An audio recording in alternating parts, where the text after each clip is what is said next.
نماز دو طرح کی ہوتی ہیں۔ نمبر ایک، وہ نماز جو رکوع اور سجدوں کے اوپر مشتمل ہوتی ہے، یعنی وہ نماز جس کے اندر رکوع اور سجدہ ہوتا ہے، جیسے کہ پانچوں وقت کی نمازیں ہیں، واجبات ہیں اور نفل نمازیں ہیں۔ دوسرے، وہ نماز جو رکوع اور سجدوں پر مشتمل نہیں ہوتی ہے، یعنی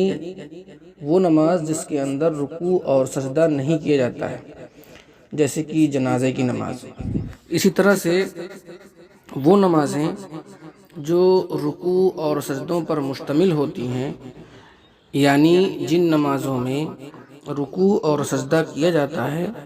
وہ تین طرح کی ہوتی ہیں۔ نمبر ایک، فرض نمازیں جیسے کہ پانچوں وقت کی نمازیں ہیں۔ نمبر دو، واجب نمازیں جیسے کہ وتر کی نماز ہے، عیدین کی نماز ہے، عید اور بقرعید کی نماز ہے، اور ان نوافل کی قضا ہے جن کو شروع کرنے کے بعد توڑ دیا جائے،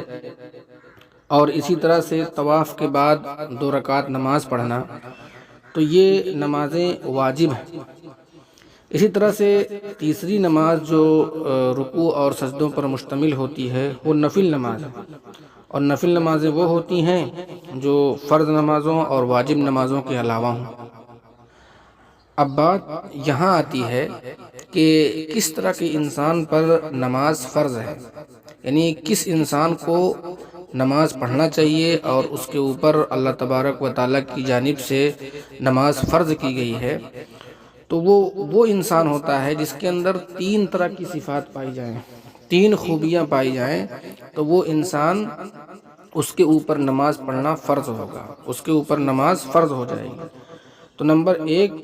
وہ انسان مسلمان ہو، کسی کافر کے اوپر نماز فرض نہیں ہے۔ نمبر دو، بالغ ہو، وہ انسان جس کے اوپر نماز فرض ہوتی ہے، اس انسان کا بالغ ہونا بھی ضروری ہے، کسی بچے کے اوپر نماز فرض نہیں ہے۔ اسی طرح سے تیسری جو صفت ہے وہ عقل مند ہونا ہے، یعنی ایک انسان جس کے اوپر نماز فرض ہوتی ہے، اس کا عقل مند ہونا بھی ضروری ہے، کسی پاگل کے اوپر، مجنون کے اوپر نماز فرض نہیں ہے۔ لہذا حدیث کے اندر آتا ہے، اور